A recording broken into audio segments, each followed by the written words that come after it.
Dampness and it's prevention. Dampness मतलब क्या कि बारिश की वजह से या किसी और रीज़न से जो वॉल्स को, दीवारों को जो गीलापन आता है उसे कहते हैं dampness. Okay, the presence of moisture in the building is called dampness. Building में जो मॉइस्चर आता है वॉल्स को, फ्लोरिंग को, तो उसे क्या कहते हैं? डैम्पनेस कहते हैं। सोर्सेस ऑफ डैम्पनेस, कहाँ कहाँ से आ सकता है डैम्पनेस? सबसे फर्स्ट रीज़न है डैम्पनेस होने का बारिश, heavy rain showers on a building. Second reason है moisture from wet ground below ground level में rise above the ground level. अगर बिल्डिंग के नीचे फाउंडेशन अगर अच्छे से बना नहीं है तो नीचे से भी पानी ऊपर फ्लोरिंग पे आ सकता है और उसके वजह से फ्लोरिंग में भी मॉइस्चर पकड़ सकता है। Presence of salt in the water used in the construction work. Construction work के समय जो पानी यूज़ किया गया है कंस्ट्रक्शन के लिए, उसमें अगर सॉल्ट रहेगा तो भी उसके वजह से वॉल को डैम्पनेस आती है। And fourth one, percolation of water through roof covering. अगर रूफ का कवरिंग प्रॉपर नहीं है तो अगर स्लोप रूफ है, कौल वाला अगर घर है, तो उसके गैप में से पानी आके लीकेज हो सकता है और उसके वजह से मॉइस्चर आ सकता है घर के अंदर। इम्प्रॉपर ड्रेनेज, अगर ड्रेनेज की लाइन अगर सही नहीं है, पाइप के जॉइंट सही नहीं है, तो उन पाइप में से ड्रॉप ड्रॉप पानी गिर गिर के डैम्पनेस हो सकता है। तो ये सब रीजंस है, ये सब सोर्सेस है डैम्पनेस के। इफेक्ट क्या होता है उसकी वजह से? Corrosion of metal use in the construction. जो हमने जो स्टील यूज़ किए हैं कंस्ट्रक्शन के टाइम पे, जो स्टील यूज़ किए हैं वो करोड़ होना चालू हो जाता है, उसको जंग पकड़ना स्टार्ट हो जाता है। क्रम्बलिंग ऑफ प्लास्टर, वॉल का प्लास्टर निकलना चालू हो जाता है। अगर दीवार गिल्ली रहेगी कंटिन्यूस तो उसमें से प्लास्टर निकल जाएगा। डिसफिगरिंग ऑफ ब्रिक्स एंड स्टोन्स, जो ब्रिक और ईट यूज़ किए हैं कंस्ट्रक्शन के लिए, वो भी धीरे धीरे खराब होना, टूटना स्टार्ट हो जाएगा। Disintegration of the floor, flooring भी निकलना चालू हो जाएगा, फ्लोरिंग के भी टुकड़े होना चालू हो जाएगा।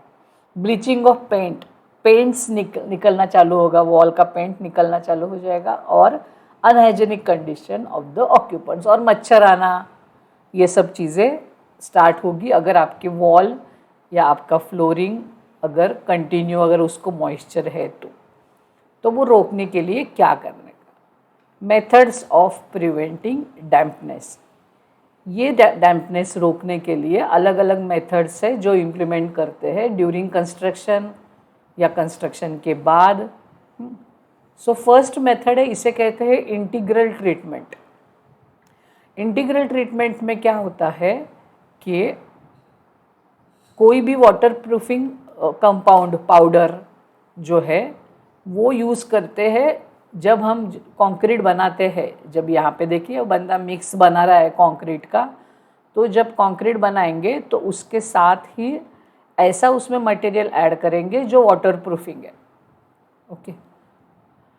सेकेंड तरीका है सरफेस ट्रीटमेंट। मतलब क्या? कंस्ट्रक्शन होने के बाद, वॉल का कंस्ट्रक्ट होने के बाद उस पर जो पेंट करेंगे वो पेंट ऐसा करें कि जो वाटर प्रूफिंग पेंट हो, जिसके वजह से वो मॉइस्चर ना पकड़े वो वॉल।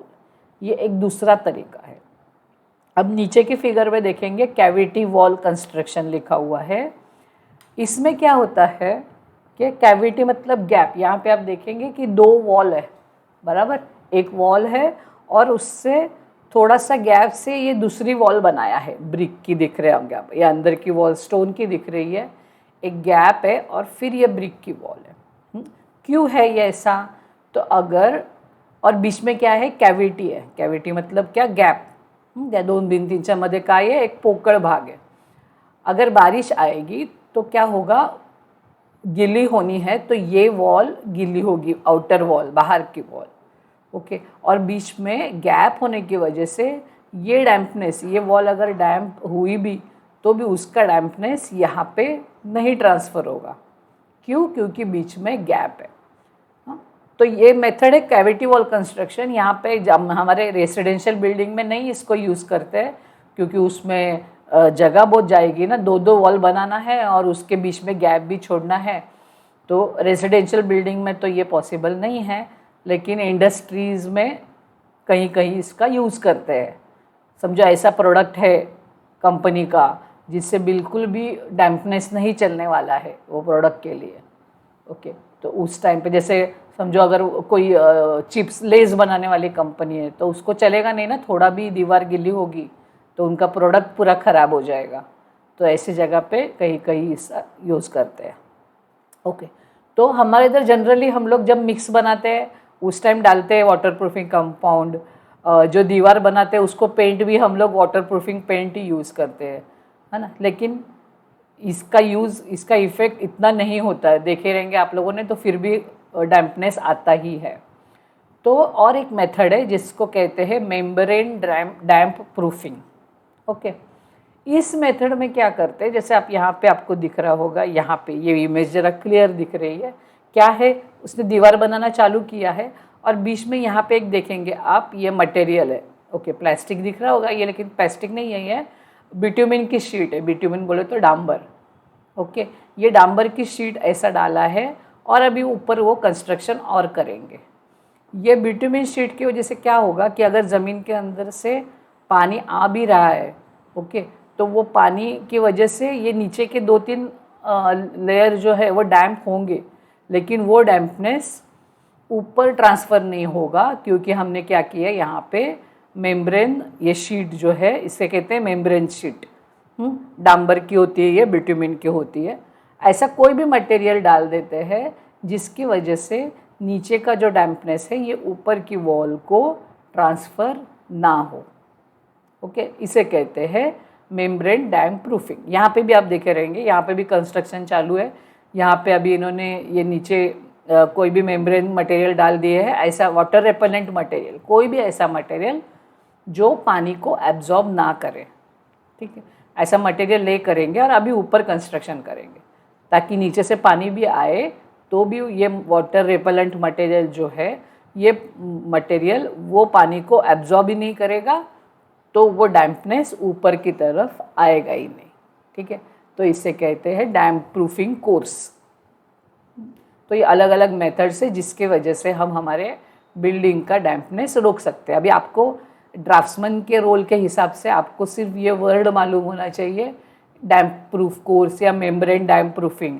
आप ड्राइंग निकालते वक्त अगर आपको किधर दिखा कि यहाँ पे डैम्प प्रूफिंग लिखा हुआ है, तो आपको समझना चाहिए कि डैम्प प्रूफिंग मतलब क्या, कि ऐसा कुछ तो यहाँ पे मटेरियल डालना है जो पानी एब्जॉर्ब ना करे।